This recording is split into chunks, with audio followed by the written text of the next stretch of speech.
السلام علیکم پیارے دوستو، کیا آپ نے کبھی سوچا ہے کہ ایک بچہ جس کے والدین بچپن میں ہی دنیا سے چلے جائے وہ کیسے دنیا کا امیر ترین شخص بن سکتا ہے؟ یہ کہانی خوابوں سے کہیں زیادہ حیران کن ہے۔ یہ کہانی ناممکن کو ممکن بنانے کی ہے۔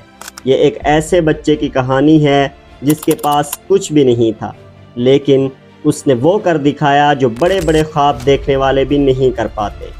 بچے کا نام ہے رومن ابرامووچ، ایک یتیم جس نے تیل کی دنیا میں قدم رکھ کر اپنی تقدیر بدل دی اور آج وہ دنیا کے کامیاب ترین بلینئرز میں شامل ہے۔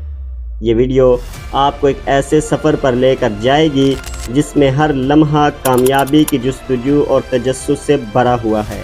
تو تیار ہو جائیں، کیونکہ آپ ایک ایسی کہانی سننے والے ہیں جس نے لاکھوں لوگوں کو متاثر کیا ہے۔ رومن کی کہانی ایک بڑے دکھ سے شروع ہوتی ہے۔ وہ صرف 2 سال کا تھا جب اس کی ماں کا انتقال ہو گیا، اور چند سال بعد اس کے والد بھی ایک حادثے میں دنیا سے رخصت ہو گئے۔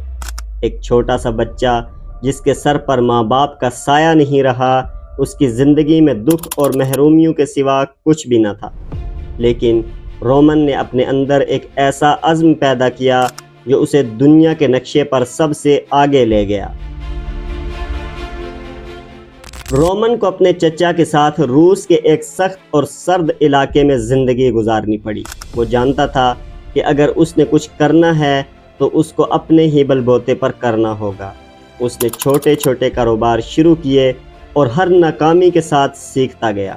وہ کہتا تھا، میری زندگی کی مشکلات نے مجھے وہ سکھایا کہ جو کوئی اور نہ سکھا سکا۔ میری زندگی کی مشکلات نے مجھے وہ سکھایا کہ کیسے ہمت اور محنت سے اپنی قسمت کو بدلنا ہے۔ رومن کی زندگی میں پہلا کامیاب موڑ اس وقت آیا جب اس نے پلاسٹک کے کھلونے بنانے کا کاروبار شروع کیا۔ یہ چھوٹا سا کاروبار اس لیے بھی ایک بڑا سبق تھا کیونکہ اسی نے سب کچھ رومن کو سکھایا تھا۔ بار بار غلطیوں کے باوجود رومن نے اس چھوٹے سے کاروبار میں بڑی کامیابی حاصل کی۔ رومن کی زندگی کا یہ پہلا کامیاب قدم تھا، لیکن یہ صرف آغاز تھا۔ تیل کی دنیا میں قدم اور بڑا فیصلہ۔ یہ وہ لمحہ تھا جب رومن کی زندگی ہمیشہ کے لیے بدلنے والی تھی۔ 1990 کی دہائی میں روس میں بڑی اقتصادی تبدیلیاں ہو رہی تھیں۔ رومن کو اندازہ ہوا کہ تیل کی صنعت میں بے شمار مواقع ہیں، لیکن اس صنعت میں داخل ہونا آسان نہیں تھا۔ یہاں وہ وقت آیا جب اس نے اپنی زندگی کا سب سے بڑا اور سب سے جرأت مندانہ فیصلہ کیا۔ رومن کے پاس اس وقت اتنی دولت نہیں تھی کہ وہ کسی بڑی تیل کی کمپنی کو خرید سکے، لیکن اس نے اپنے ذہن اور کاروباری فہم کو استعمال کیا۔ اس نے مختلف پارٹنر سے رابطہ کیا، سرمایہ اکٹھا کیا اور ایک چھوٹی سی تیل کی کمپنی خریدنے کا منصوبہ بنایا۔ اب یہی وہ لمحہ تھا جو اس کی زندگی کو بدلنے والا تھا۔ اس نے اس کمپنی کا نام سب نیفٹ رکھا، لیکن کہانی یہیں ختم نہیں ہوتی۔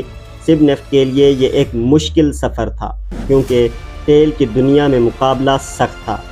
رومن نے دن رات محنت کی، کمپنی کی پالیسیوں کو بہتر بنایا اور پھر اس نے ایک ایسا منصوبہ بنایا جس نے اسے تیل کی دنیا کا بادشاہ بنا دیا۔ اس نے اس تیل کی کمپنی کو اتنی بڑی سطح پر پہنچا دیا کہ روس کی سب سے بڑی تیل کی کمپنی بھی اس کے ساتھ شامل ہونے پر مجبور ہو گئی۔ یہ ایک ایسا فیصلہ تھا جو ہر کسی کے بس کی بات نہیں تھی۔ رومن نے نہ صرف ایک کمپنی خریدی بلکہ اسے کامیابی کی بلندیوں پر پہنچا دیا، اور یوں اس نے تیل کی دنیا میں اپنا مقام بنا لیا۔ چیلسی فٹ بال کلب کی خریداری۔ کامیابی کا سفر یہیں رکا نہیں۔ رومن نے صرف کاروبار میں نہیں بلکہ کھیلوں کی دنیا میں بھی قدم رکھا۔ اس نے چیلسی فٹ بال کلب خریدا اور اسے دنیا کے بہترین کلبز میں شامل کر دیا۔ یہ صرف ایک سرمایہ کاری نہیں تھی بلکہ اس کے خوابوں کا حصہ تھا۔ وہ چاہتا تھا کہ چیلسی دنیا کی بہترین ٹیموں میں شمار ہو، اور اس نے یہ خواب پورا کر دکھایا۔ رومن کی کامیابی کا راز اس کے عزم، ہمت اور مستقل مزاجی میں چھپا ہے۔ وہ جانتا تھا کہ زندگی میں مشکلات آئیں گی، لیکن اس نے کبھی پیچھے مڑ کر نہیں دیکھا۔ اس نے اپنے خوابوں کو حقیقت میں بدلنے کا فیصلہ کیا اور آج وہ ایک کامیاب بلینئر ہے۔ اس کی کہانی ہمیں سکھاتی ہے کہ حالات کیسے بھی ہوں، آپ کی محنت اور عزم آپ کو کامیابی کی منزل تک پہنچا سکتے ہیں۔